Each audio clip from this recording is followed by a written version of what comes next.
دیکھیں والدین کی اطاعت ہے، فرض ہے، اور میرے کثیر تعداد میں جوان ساتھی راہنے بانے تشریف فرمائے، یعنی یہ نہیں ہونا چاہیے کہ آپ رات کو 8 بجے سے لے کر مڈ نائٹ 12 بجے تک 2 بجے تک مجلس میں ہیں، یہ تو کیا ہی کہنا، بہت اچھی بات ہے، لیکن اس کے بعد صبح اٹھ کر والد نے والدہ نے کوئی کام کہہ دیا تو آپ نے بنا کر سامنے سے جواب دے دیا کہ میں رات بھر آزاداری میں ہوتا ہوں، آپ صبح مجھے یہ کام کہہ رہی ہیں۔ میں بڑی واضح الفاظ میں کہہ رہا ہوں آپ سے، یہ خط سن لیجیے گا۔ ایک شخص نے خط لکھا تھا امام محمد تقی علیہ السلام، اس نے خط لکھا کہ اے فرزند رسول، یہ نہیں کہا کہ میرا باپ شیعہ نہیں ہے، اس نے کہا میرا باپ ناصبی ہے اور میں اس سے اپنے تعلق میں بڑا پریشان ہوں، تو مجھے کچھ نصیحت فرمائیے میں کیا کروں۔ رجال کشی میں امام کا جواب موجود ہے۔ امام نے فرمایا کہ یہ خط ہے محمد ابن علی تقی الجواد کی جانب سے اپنے ایک محب کے نام، جو تو نے سوال کیا ہے کہ تیرا باپ، کیونکہ اس نے لکھا تھا خبیث الرائے، اس کا عقیدہ خبیث ہے، یعنی باطل عقیدے پر، تو تو نے جو لکھا ہے، امام نے کہا، دیکھو امام نے جو جواب دیا ہے نا، یہ ہمارے گھروں میں بڑا بڑا سا جو ہے وہ گولڈن ورڈز میں لکھا ہوا ہونا چاہیے۔ یہ تمام یہ جتنے گھریلو تعلقات ٹوٹ رہے ہیں، رشتے برباد ہو رہے ہیں، ذرا اس پہ غور سے سنیں کہ امام نے 3 جملے لکھے ہیں، میں کہتا ہوں یہ بہت بڑا سا گولڈن ورڈز میں لکھا ہوا ہونا چاہیے۔ امام نے پہلا جملہ، اگرچہ کہ ناصبی باپ ہے، امام نے کہا المدارات افضل من المکاشفہ، دیکھو اگر کسی طریقے سے گزارا کر سکتے ہو نزاع کے بغیر، افضل من المکاشفہ، یہ بہتر ہے اس تنازع سے کہ جس کا اختتام پشیمانی پر ہے، گزارا کر لو، اس کے لیے بھی امام نے کہا۔ یہاں تو شاید ہم اپنے مومن رشتہ داروں کے ساتھ یہ کرنے کو تیار نہیں ہو۔ اس کے بعد امام نے دوسرا جملہ لکھا کہ یاد رکھ ان مع العسر یسرا،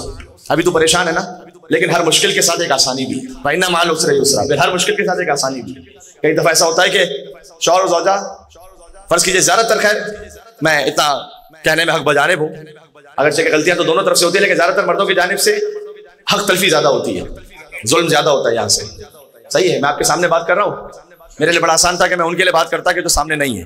لیکن آپ کے لیے آپ کے سامنے بات کرنی چاہیے۔ اس شخص کے نعرہ حیدری کہنے کی کیا حقیقت رہ جائے کہ مجلس میں تو نعرہ حیدری کہے، مجلس میں تو آ کے صلوات بھیجے، لیکن جب گھر میں جائے تو زوجہ سے فحش کلامی گالیوں سے بات کرے۔ کچھ لوگ ہوتے ہیں کہ جو گھر کے باہر بہت اچھے ہوتے ہیں، بڑے اچھے اخلاق کے ہوتے ہیں، چاہے وہ اپنے کسٹمر ایتھکس ہوں، ان کے دکان پر ہیں، جاب پر ہیں، اپنے دوستوں کے ساتھ ہیں، بڑے اچھے ہیں، جیسے گھر کے اندر پہنچے، اگرچہ کہ اس کا برعکس بھی ہوتا ہے، کچھ گھر کے باہر شیر علی ہوتے ہیں، گھر کے اندر غلام علی ہوتے ہیں، وہ بھی ہے لیکن وہ کم ہے۔ لیکن جو گھر کے اندر پہنچے، گھر کے اندر بدتمیزی ہے، بچوں کو 2 تھپڑ لگائے، زوجہ سے بد کلامی کی، ذرا مجلس امام حسین آگے نعرہ حیدری کہتے ہیں اور حیدر حیدر کہتے ہیں، تو اس کا ایک تقاضا بھی ہے۔ اس کا تقاضا یہ ہے کہ پھر زبان 24 گھنٹے کے لیے پھر حیدر کی ملکیت ہے تو یہی حقیقت میرے بھائی۔ تو امام نے کہا کہ ان مع العسر یسرا، دیکھو اگر ابھی اس وقت رشتے میں تو مشکل میں ہو نا، اگرچہ کہ امام نے اس کے باپ کے ساتھ بات کی تھی، میں ہر رشتے کے حوالے سے بات کر رہا ہوں، یاد رکھ ہر مشکل کے ساتھ آسانی ہے۔ کبھی ہوتا ہے کہ آپ کا رشتہ مشکل میں ہے، لیکن آپ نے اللہ کی خاطر گزارا کر لیا، اللہ اسی صدقے میں آپ کو ایک بہترین اولاد عطا کر دیتا ہے۔ ہوتا ہے ایسا نا کہ پھر وہ اولاد ایسی عطا ہوئی کہ آپ کی آنکھوں کی ٹھنڈک ہے، دل کا سکون ہے۔ تو ہمیشہ جب بھی زندگی میں کوئی مشکل آئے نا، یہ سوچیں ہر مشکل کے ساتھ آسانی۔ ایک بادشاہ تھا، اس نے اپنے وزیر سے کہا کہ مجھے کوئی ایسا جملہ بتاؤ کہ جو میں اپنے سامنے لکھ کے لگا دوں، جب میں بہت خوش ہوں تو اس جملے کو پڑھوں تو میں خوشی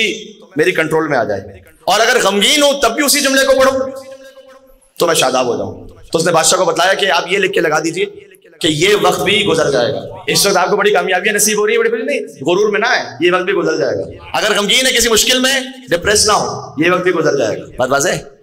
اور پھر امام نے تیسرا جملہ لکھا خط میں، امام کا خط موجود ہے، امام نے خط میں جملہ لکھا کہ یاد رکھ اگر تو تقوی اختیار کر لے، تقوی خالی نماز میں نہیں ہے، تقوی خالی رمضان میں نہیں ہے،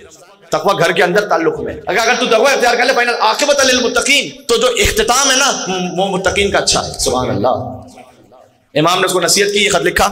کچھ دنوں بعد اس کا پھر جواب آیا کہ مولا میں نے آپ کی نصیحتوں پر عمل کیا تھا، اب الحمدللہ میرا باپ بھی آپ کی ولایت پر آ چکا ہے۔